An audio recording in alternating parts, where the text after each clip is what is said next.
محسن، یہ جو تم نے سوال کیا ہے کہ بعض لوگ گانے بجانے کو ناجائز نہیں کہتے ہیں، اس معاملے کو تھوڑا سا دیکھ لینا چاہیے کہ شرعاً جو چیز جائز ہے وہ کیا ہے اور جو چیز ناجائز ہے وہ کیا ہے۔ آپ علیہ الصلوۃ والسلام کے سامنے جو لوگ تھے عرب کے، وہ شاعر لوگ تھے اور شاعری ان کی گھٹی میں پڑی ہوئی تھی، تو آپ علیہ الصلوۃ والسلام کے شان اقدس میں وہ لوگ جب بدتمیزی کرنا چاہتے تھے، گستاخی کرنا چاہتے تو اشعار کے ذریعے کرتے تھے، اور شعراء کو بہت بڑا انعام دیتے تھے کہ جو حضور صلی اللہ علیہ وسلم کی شان میں گستاخی کرتا۔ کچھ لوگوں نے ایسی باندیاں بھی پالی ہوئی تھی کہ رکھی ہوئی تھی جو حضور صلی اللہ علیہ وسلم کی شان میں گستاخی کرتی تھی۔ تو آپ علیہ الصلوۃ والسلام کے صحابہ میں سے حضرت حسان ابن ثابت جواب دیا کرتے تھے، تو آپ علیہ الصلوۃ والسلام نے ان کو خوب عزت دی تھی اور وہ اپنے ممبر پہ بٹھا کے ان سے اشعار سنتے تھے، اور آپ نے ان کے لیے فرمایا فدا کا ابی و امی، میرے ماں باپ تم پر قربان ہو جائے حسان جو تم اشعار پڑھتے ہو۔ تو اس سے علماء یہ مطلب لیتے ہیں کہ ایسے اشعار کے جن کے الفاظ بھی بہتر ہو، معانی بھی بہتر ہو، اور اس میں عاشقانہ جو مزاج کے الفاظ ہے وہ زیادہ نہ ہو، یعنی کہ جس میں بھی حیا کی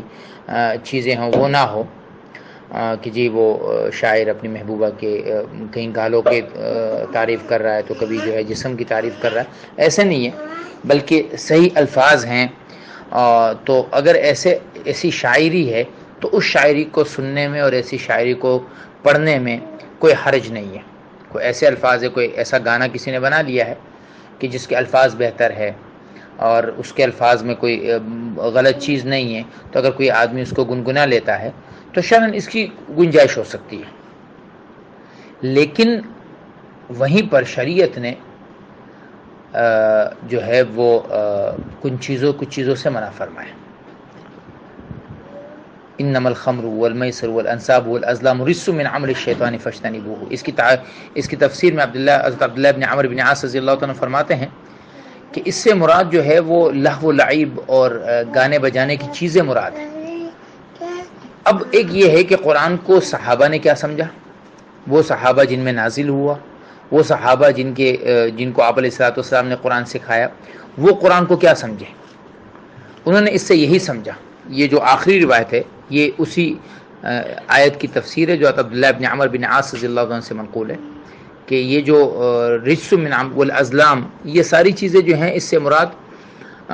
وہ موسیقی کی چیزیں تھی کہ جو پہلے زمانے میں لوگ اپنے بتوں کے سامنے جو ہے وہ کرتے تھے، جیسے آج کل بھی آپ ہندو مذہب کو دیکھ لیں تو وہاں پر ان کے ہاں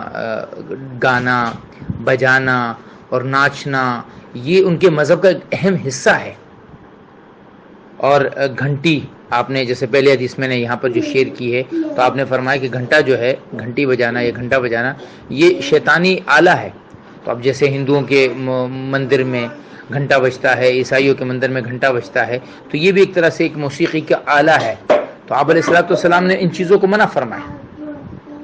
آپ علیہ الصلوۃ والسلام نے فرمایا کہ جو بری آوازیں اللہ کی نظر میں ہیں وہ آوازیں ہیں کہ جس میں یہ جو موسیقی کی آلات وغیرہ چیزیں ہیں ان کے بارے میں فرمایا۔ تو اگر اشعار ٹھیک ہیں اور بغیر ان چیزوں کے ملا کے کوئی آدمی پڑھتا ہے یا اس کو گنگناتا ہے تو شرعاً اس کی گنجائش ہو سکتی ہے، لیکن یہ جو آلات موسیقی ہیں جیسے آج کل ہیں، یہ ڈرم ہیں، یہ چیزیں ہیں، ان کے بجانے کی تو شرعاً کہیں بھی گنجائش نہیں ہو سکتی۔ یہ شرعاً اس کا بجانا، اس کا سننا یہ ناجائز ہے۔ اور ایک اجازت تھی وہ ایک دف کی تھی۔ دف کی اجازت یہ ہے کہ ایک ایسا طبلہ کہ جس کا ایک طرف کھلا ہو دوسری طرف بند ہو، اس میں ہلکی سی آواز نکلے، تو اس کی وہ بھی نابالغ بچوں کے لیے کہ جن کی آوازیں سننا عمومی طور پر جائز ہو، ایسی بچوں کا دف اور ایسی بچوں کا ہلکا پھلکا نغمہ آپ علیہ الصلوۃ والسلام سے جو ہے وہ ثابت ہے کہ ایک مرتبہ آپ محفل میں بیٹھے ہوئے تھے، بچیاں جو ہے وہ گنگنا رہی تھی، تھوڑا سا گانا اس طرح سے جیسے بچیاں آپس میں کوئی وہ باقاعدہ تربیت یافتہ تو تھی نہیں، ایسے ہی کچھ الفاظ گا رہی تھی، تو آپ علیہ السلام کی موجودگی میں تو ابوبکر نے منع فرمایا، تو آپ نے فرمایا نہیں، ان کو منع نہ کرو۔ تو پھر اس بچی نے ایک آواز لگائی کہ فینا نبی یعلم ما فی غد، ہم میں ایک ایسا نبی ہے جو کل کے بارے میں جانتا ہے، تو آپ نے فرمایا نہیں ایسی باتیں مت کہو۔ اس کا مطلب یہ ہے کہ کوئی ایسے الفاظ کہ جو عقیدتاً غلط ہو تو بھی اس کو جائز نہیں قرار دیں گے، جو اخلاقاً غلط ہو اس کو بھی منع کریں گے۔ لہٰذا وہ گانا کہ جو اخلاقی طور پہ غلط ہو، یا اس میں موسیقی کے آلات کو بری طرح سے بجایا گیا ہو، یا اس میں شرعی طور پہ جو ہے غلط چیزیں ہوں، تو اس کا گانا، اس کا سننا، یہ سب جائز نہیں ہے۔